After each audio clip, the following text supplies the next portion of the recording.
Hey guys, happy December to you.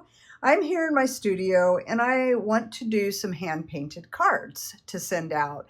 So rather than use a kit like this, Strathmore, it's great if you're using a drier technique, maybe, pen and ink or something like that, or something that's not too wet, it's okay. This paper tends to buckle a lot, so if you're using wetter techniques like I'm going to use, it'll buckle more. And sometimes I like to glaze over a dried layer of paint, and this tends to lift, so it's a bit harder when it comes to those types of things. But you could certainly use it. You can try it if you want to. It does come with envelopes, and it's a good option. But rather than use that, I'm going to take my Arche watercolor paper. I am used to painting on this, so when you're used to painting on something, it takes a little bit, it's not quite as hard because you're not having to learn what the paper is going to do. I already know what it's going to do. But this is a quarter sheet, so I have taken a full sheet of watercolor paper and broken it down into quarters, and then this I'm going to measure off and get my 7 by 10 sheet out of it, which will then fold in half to get a 7 by 5 card. So these sheets are about 15 inches. So here's 12. If I just put a little mark there, I can figure out, yep, that's 3 inches. So I know that half of this sheet is going to be 7.5 inches. So I'm just going to take a little tiny mark all the way down so I know exactly where the center is. And then I'm just going to use my paper cutter and cut that right in half. So I apologize in advance if my easel gets a little shaky. This thing is heavy. This paper cutter I got years ago. It's a Dahl 533. I don't know. I'll see if I can link to it in the description, but it's really heavy duty, so it can cut through lots of paper. But I'm just going to go by my mark here and cut that sheet in half.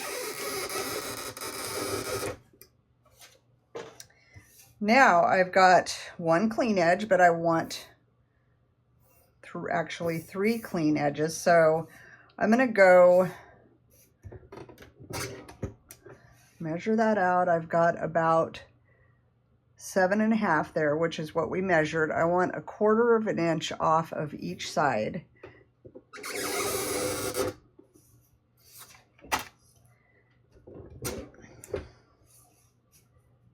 And we're going to get right to the 7-inch marker. And then I'm going to come up to the top. Now this is measuring longer than a 10, but I want it to be 10 inches. I want that decal on the bottom, or I want the decal. I don't want to cut that off, so make sure that when you're doing this, you're cutting the right end of it. So I'm going to measure 10. Now I've got a nice 7 by 10 sheet of paper. I always save these little pieces because they're good for making test swatches. So let's put that paper cutter aside. So now that I have my little sheet of paper here, I want to point out one thing, because this one actually has the watermark on it. I don't know if you can see it, but it says Arches, France, and a little swirly thing. So that means this is the front side of the paper. This is the back side of the paper. Now, that makes a difference when you're, painting a picture and you want to put it in a art show or something like that. You want that to be facing forward where you can actually read it. You don't want it reversed. Now, This one, you can't really see it on the back side, very, very subtly, but I still want to make sure I'm painting on the front side of this particular card because it's got that watermark on it. But now what we're going to do is we're just going to simply fold this in half. And I use a butter knife to get a nice firm fold going, if that makes sense. And then I'm going to come opposite side, score it again. You can go back and forth a couple of times just to get it to hopefully lay a little flatter. It doesn't lay completely flat ever, but now we've got our 5x7 card. And I'm going to make sure again that that arch is on the front side, and we're going to go from there. Now that I have my paper card all ready to go, this is the image that I want to put on this one. I've done a few of these already, so I want to do a few more so I can send them out. And it's very simple, but I got this image on Pixabay, and I will try to link it in the description below. But in the meantime, I want to show you guys how I painted this image. It was a graphic design by an artist on Pixabay, like I said, but it was not hand painted. It was computer generated, I guess you could say. But I wanted to figure out how I could do that with watercolor. So let me show you how I did it. So these are the colors that I'm going to be using in this little Christmas card. I want my sky to be more of a flat, matte, not so transparent. So I'm going to be using some gouache, white gouache. It's permanent white. You could, if you don't have white gouache, you could use titanium white, which is the brightest, most brilliant opaque white in watercolor. It's more opaque than other colors. You could use Chinese white. It's not as brilliant, and it's got some blue undertones, so you're not going to get quite the same effect. And even between the gouache and the titanium, the gouache is going to stand out more because of the opacity of it. So you could use titanium white. You just might have to really get it on there thick. But for the sky, I'm going to be using Cobalt blue, Phthalo blue, Amethyst genuine, Sugilite. That's again, granulating color, and this is really beautiful. It's got a luminescent quality to it. It's a gemstone, it's a mineral, and so is amethyst. So those two are very granulating. I've also picked out burnt umber, burnt sienna, and Hansa yellow light, and Pyrrol red for some of the finer, smaller details. So let's get started. I'm going to load these up on my palette, and then we're going to get right to it. Okay, so I've got my little sheet here, and I'm going to reference this because it's already painted and I like the way it turned out. So we're just going to do a simple drawing. This isn't difficult. It's really just a wavy line. About 1/3 up is where I'm going to start my little hill, and I'm just going to really lightly draw a wavy line. And then I'm going to come right over here and do a very floofy, roundish tree. And then I've got my house, one house here. We don't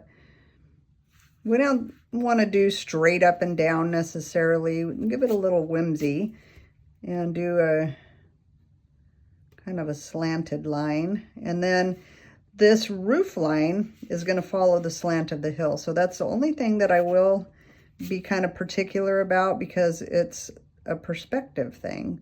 So we're going to come right along the top of that. You've got 3 lines. Now this is going to be a triangle shape, and the corners we're going to want to round a little bit so it's softer looking. And then got our window, a basic square with a plus sign in the center. Don't forget to put the chimney in. Same thing. 2 lines and a little triangle. And then we're going to come over here with a tall tree, floofy. Nice floofy round. So you'll see when we get to it that I'm going to paint around those images. I'm not going to put the trunks in there because we're going to do that right over the top of the background. Another smaller floofiness here. Floofy tree. And then my next little house is going to be right next to that. Let's do a shorter one. Short and fat. Make it cute. And then again, this roof line is going to follow the line of the horizon. And a little rounder. That was a little too much. It almost looked like a mushroom. Oh my goodness. I don't want a mushroom top for my house. Okay, then my chimney. And this is meant to be fun. So if it's a little crookeder or not quite perfect, that doesn't matter. So now I'm going to come over here, do another little cotton ball fluffy tree. And let's go a little taller on this one.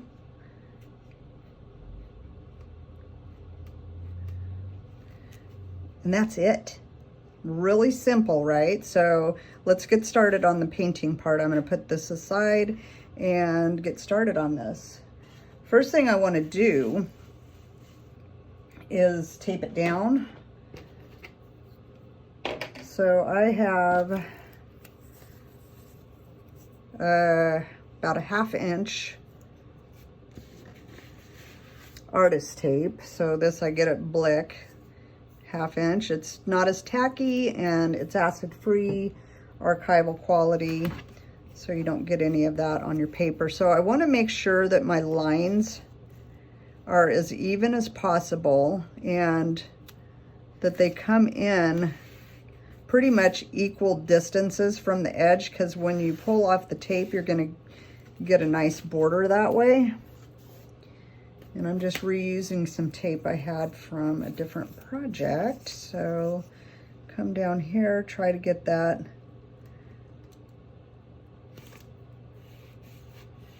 as equal as possible. That might be, well, let's bring it down a little bit. You can kind of see through the paper if you've got it. You can kind of see through the paper if you've got it even or not.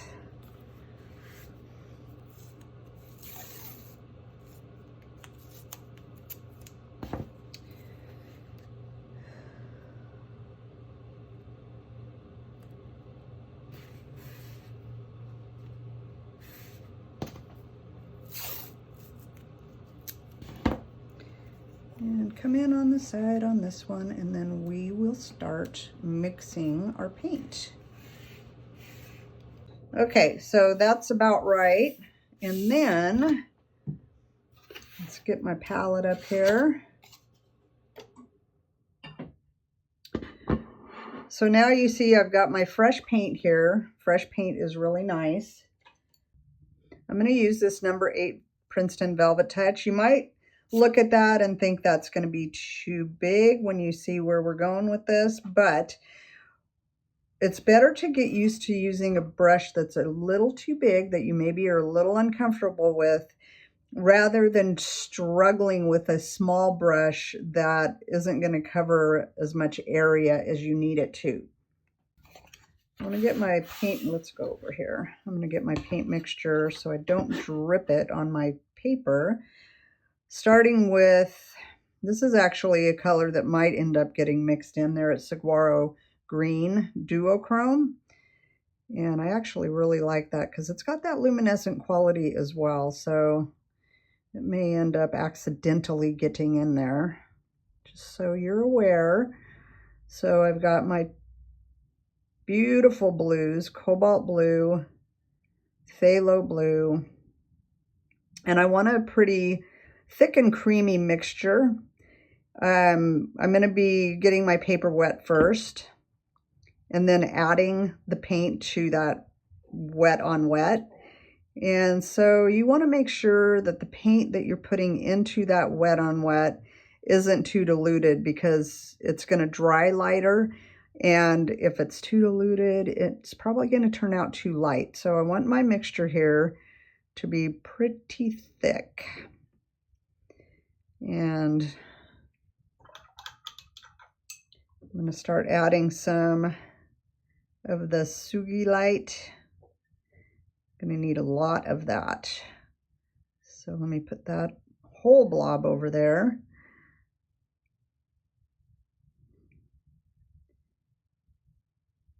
Amethyst right here is going to darken it up. This is a night sky, I guess you could call it a night sky. I think I want more of the Sugilite.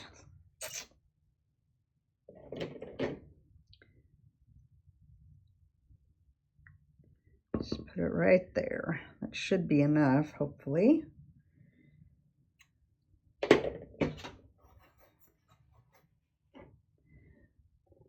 I'll just add a little bit more water as I'm going to this. And this is an experience thing. The more you paint, the more you kind of get an understanding of how thick you need it to be. And you want it to last for the entire area. So if I run out of paint over here before I have filled in this area, then I have to go back and try to mix it up, and then your paint and paper are drying, and it just makes it a little bit more difficult. So you want to make sure to mix up enough color. Just get a little bit more water in there, kind of get some of that out of my brush, and you'll see that it's sluggish. It's really thick. And I probably would describe this as kind of a thick cream. So I like the thickness that is right now. And I'm going to rinse my brush as much as I can. There's still color in it, but I'm going to grab some of my gouache. And this is going to give it a more matted look.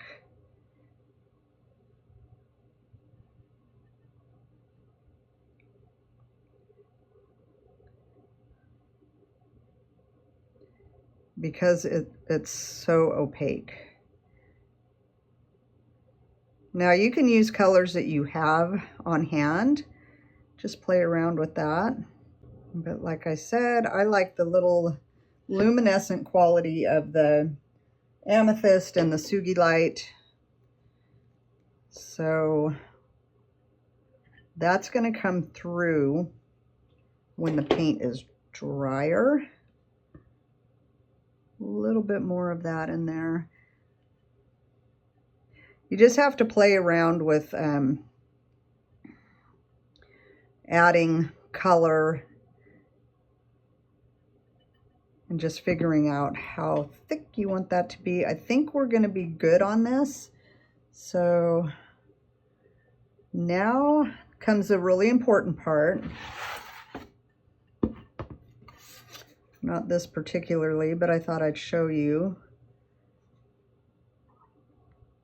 what that looks like painted on the paper, on my little swatch practice paper. So you're going to want to get your brush very clean and start with fresh water. Okay, for this part, I'm going to turn my paper upside down, and I've got my number 8 still, and like I said, nice clean water. Paper towel to help control the water that's in my brush. You can see I still have a little paint in there. It's not going to be a problem though, because the colors I'm using are the same as what's in the brush. I'm going to start by getting my paper wet. I'm gonna just start in the middle here. Now you can see if I had a littler brush that worked for getting in those smaller areas, I wouldn't be able to fill this in as easily. So I could probably even go with a bigger brush, but I'm just gonna stick to this number 8. I've got that nice and wet, and now I'm just gonna come right up to that horizon line and work around my little trees. And it's okay if you don't come in every single curve, because you can work on that when the paint comes down. What is going to be important, however, is making sure that your paper is wet enough. So even though it's all wet right now, as I come over here and get in those small spaces, this is drying out. So I'm going to have to come back and add a little bit more water before I start putting my paint down. And remember, we're not painting in the tree trunk, so we're just going right underneath those trees. Okay, so I can tell by the sheen on my paper, it's not puddly, but it's got a sheen, that over here, that sheen has started to go away. So I'm going to add more water and tip it around. I can see when I angle the paper where that water has started to dry out.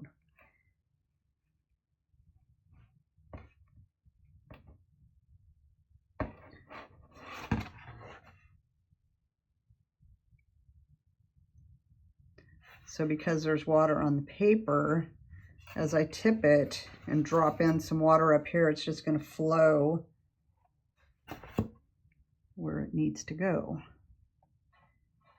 Okay, so that should be good. Get my paint here. Wet brush, bringing in a little bit more water. And we're just going to start. I want my board a little bit tipped up so it flows down. That gravity is going to help me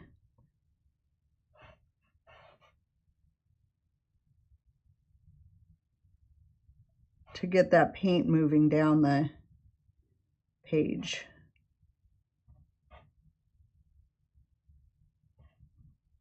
And as you can see, I'm just coming up on the tippy tip of that brush when I'm getting to those trees. Might take a little bit of practice. Don't give up.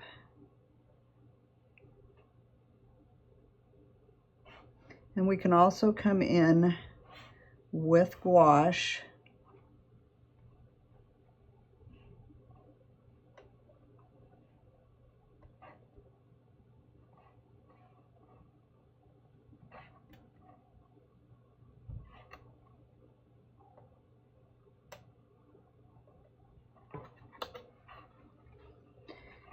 And I can tell when the paint is a little too thick, and so then I add some more water to my brush, just barely dipping into my water.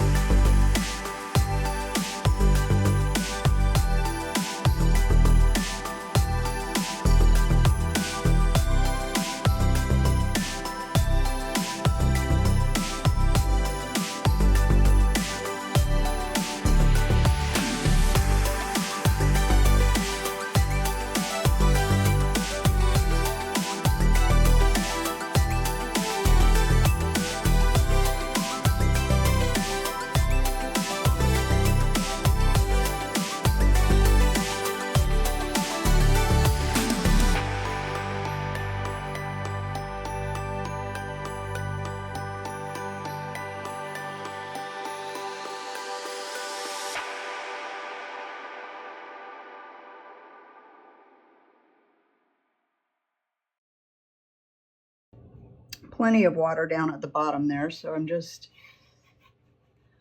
filling in what's left there, and because it's still pretty wet up there, I can still bring my brush with the same paint. In other words, I haven't added more water to my puddle, so it's going to be pretty even. It's not going to blossom.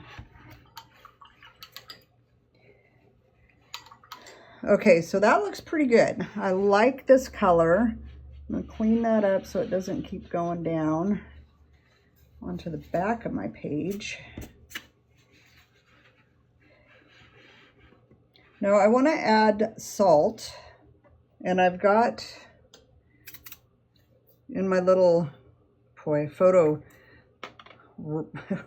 Remember these? This is so long ago. I don't know if they even sell film anymore. Probably do. This is kosher salt. I want to wait until just the right time on this. You don't want it too wet or it's just going to dilute. You don't want it too dry because then it'll just be little dots. So you want to have the paint at the right stage, which is sometimes tricky. So because some of this is dried a little bit already past this point, I want to start adding it in here. I'm up probably 2 to 3 inches above my paper. So it just falls randomly. It doesn't just make blobs.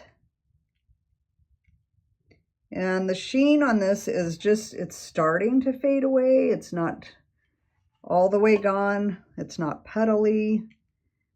So I think this is a good place to start adding that salt. This is like a starry sky scene.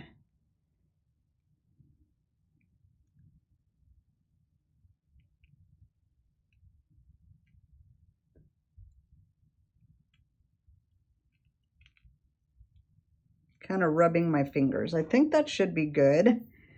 So now what we're going to do is let this dry naturally. We don't want to interrupt what's happening with the salt by blowing it with a hairdryer. We want that salt to be soaking up that moisture, and when it does that and the painting is now, when it's at the dry point, we can scrape the salt off and you'll see what it looks like when we do that. But it's very important to let it dry naturally. So that's what we're going to do. All right, so it's completely dry, and now's the fun part. Got an old credit card, and I can see that it's done some fantastic little work there. So we're just going to scrape off the salt.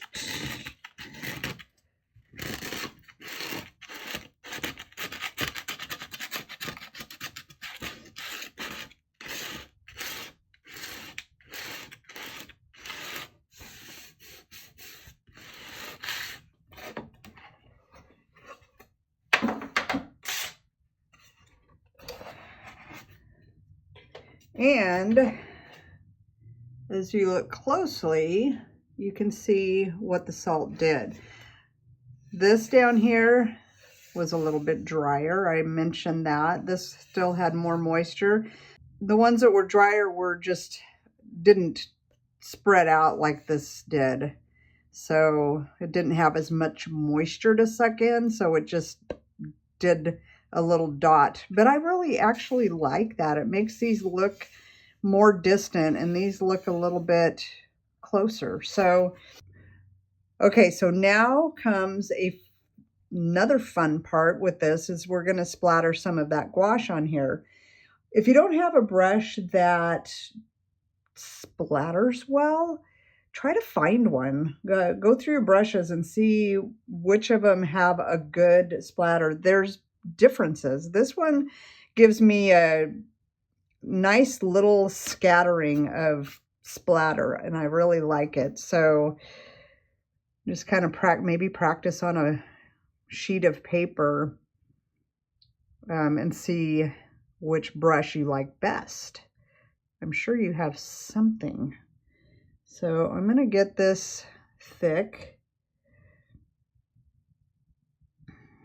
but still loose enough where it's going to splatter, because I want this to be very bold.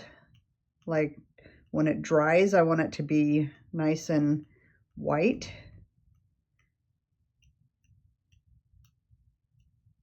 And I'm just going to here and there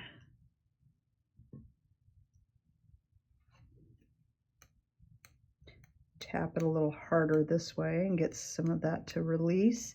So some of these splatters are bigger, some of them are smaller. And I think that's why I like this brush so well, is it just has a variety. All right, I think without overkill, that's going to be plenty. Now for the next step, actually I want to kind of dab out, well, actually, since that gouache is in there, let's just kind of spread it around in those trees. No need to lift it, but I do want to kind of clean up these edges a little bit. And you can do that nicely with this gouache because it is opaque. And it's just going to give it a little shadow look on the edge where you go over some of that blue, which is kind of cool.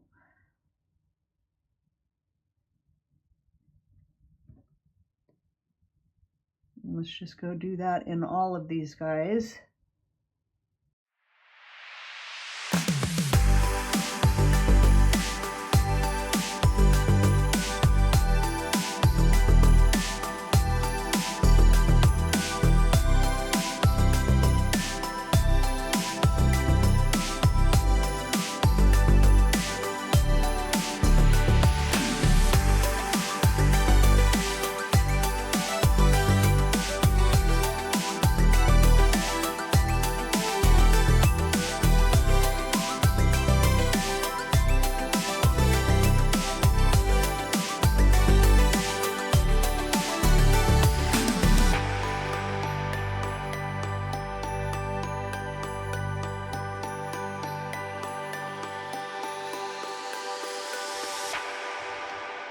Okay, so all those are filled in. I think I also want to go a little over these rooftops.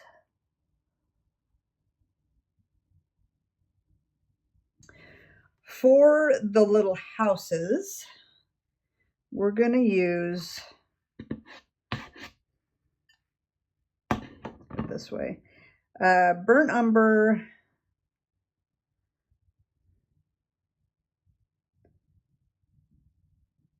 maybe a little bit of burnt sienna. They're pretty close in color. This is McCracken black over here.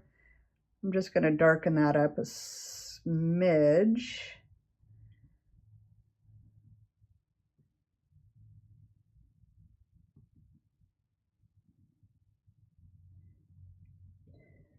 And I'm going to go down to a number 2. Princeton Velvetouch has a pretty reasonably priced watercolor brush. These are rounds, and they're just really good. They have a nice tip on them. They hold the paint and water well as releasing it when you need that to happen. So I'm going to take my little mixture here and just fill in. You could get it wet if you wanted to, like we did the background. And then put your paint down, but it's such a small area, I don't feel the need to do that.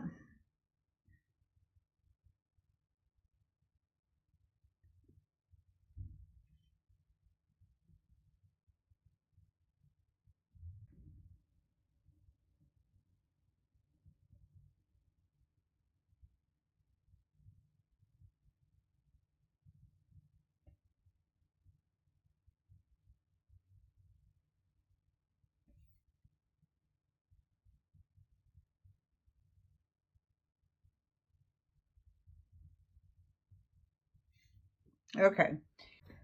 For the inside of the windows, I'm going to grab this Hansa. Tiniest, very small touch of the Pyrrol red. Actually, I think I want that to dry just a little bit longer before I go in so it doesn't spread into the window area. Let's let that dry. Okay, I think that is plenty dry, and so let's control that water on the brush. There was a little too much there, so I just soaked it up. Very tip of this brush, we're going to add the yellow in the little corners, so it looks like maybe there's a white frame in there. Tiniest little dot, huh? And then I'm going to grab some of that red, mix in a little bit of burnt umber just to darken it up. And I'm just going to touch that in up here.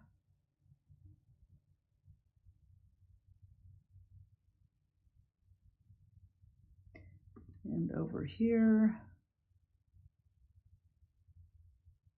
And so I don't get my hand in the wet paint, I'm going to let that dry.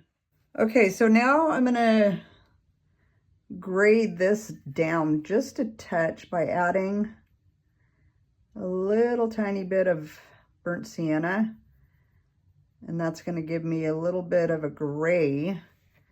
And I just want to kind of come around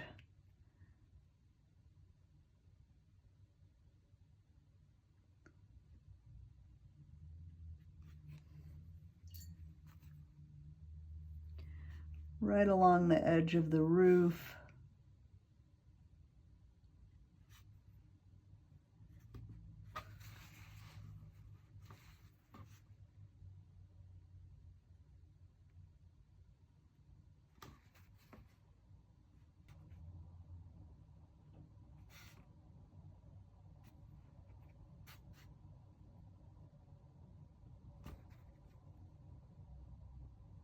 And I think around the edge of this one would be nice. Just a little swirly line. And we'll leave the rest of them to be just the way they are. Now, we come to the tree.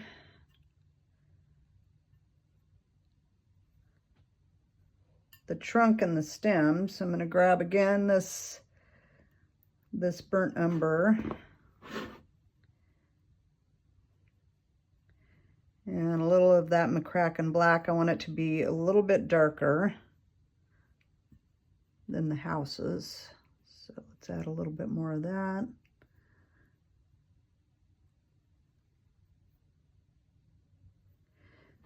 Now, because this is a very nice fine tip, I can come right with the tippy tip at the top edge of that snow and just drag the very tip of that brush.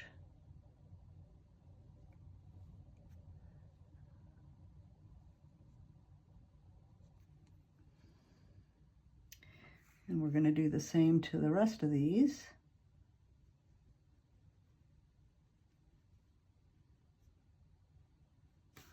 Just kind of squiggle your line a little bit.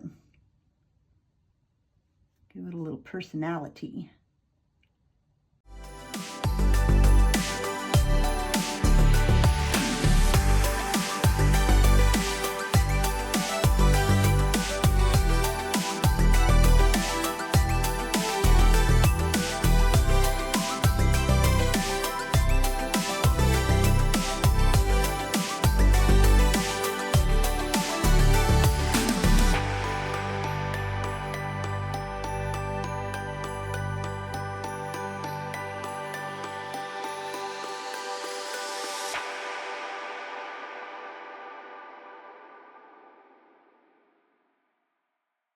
Isn't that cute? So cute. Okay, let's take a little bit of this, maybe a little bit of that, a little bit of this, a little bit of that. I'm just going to very carefully come under, maybe a little bit more, get my head out of there. Just to give it a little shadow under.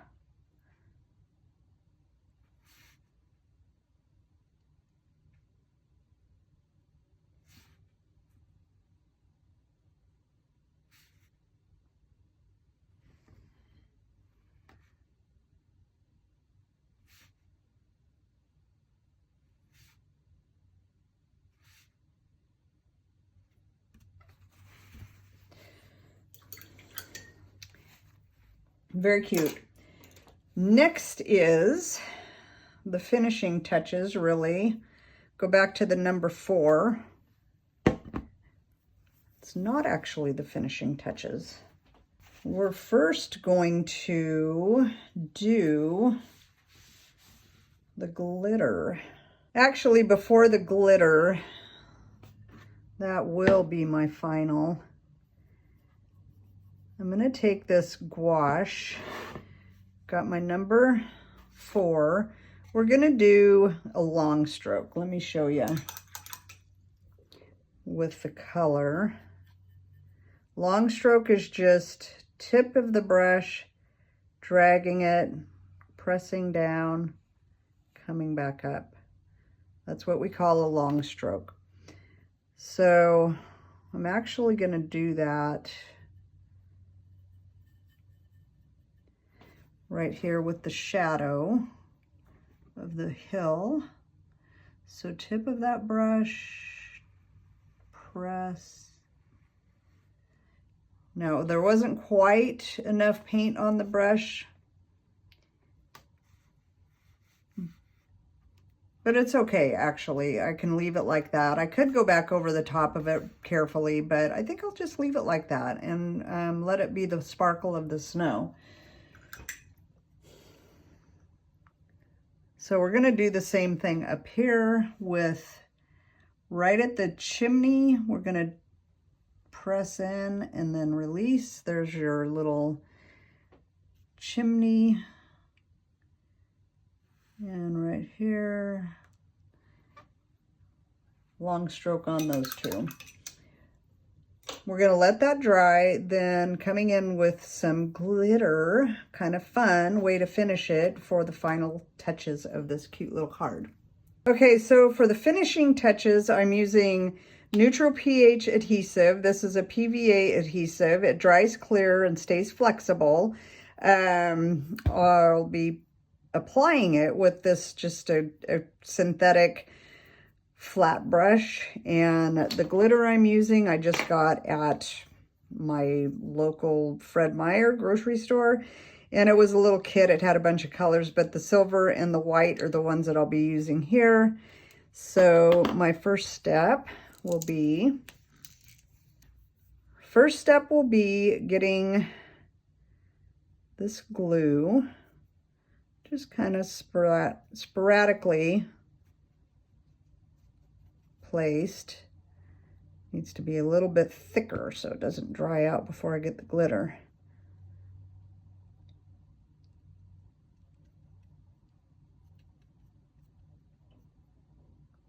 It is acid-free. Ooh, got a little too much there.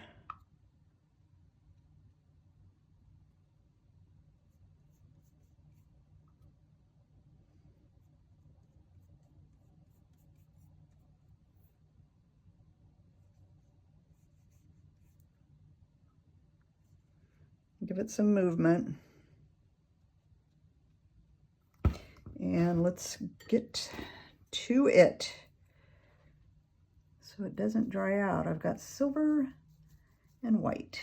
I'm just gonna spread that around. I like the silver because it shows up a little bit more, but the white kind of gives it a shimmer that you see when you tip the card.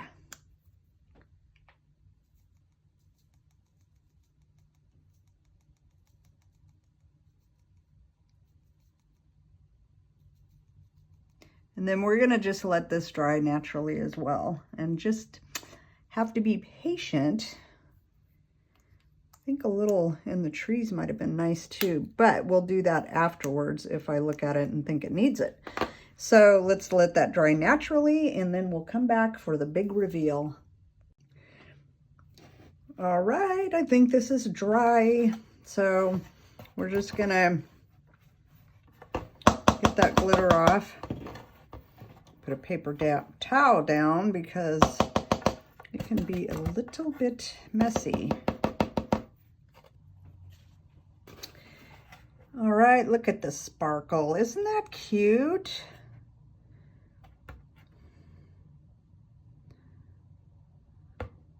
I could probably add a little bit more here and there, but overall, this is just a really cute little Christmas card. Let's take the tape off.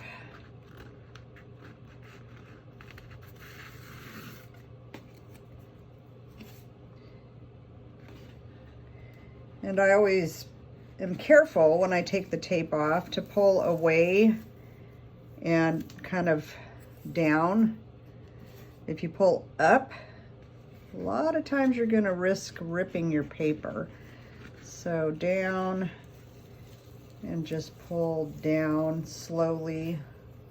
Remove that tape. Up here, be careful because where that fold is, you can pull the paper and rip it. So be very careful there. I'm going to pull. See, I can already see right there, it's pulling the paper up. So let's come this direction. Very slowly, very carefully, taking that tape off. And then there you go. You've got yourself a beautiful hand-painted card to send to those special people in your life. Thanks for watching this video, you guys. I hope you liked it, and I hope you go out and try it yourself. It's a fun little way to spread some Christmas cheer. So don't forget to hit the like and subscribe button, and we'll see you in the next video. Take care. Happy painting. Bye-bye.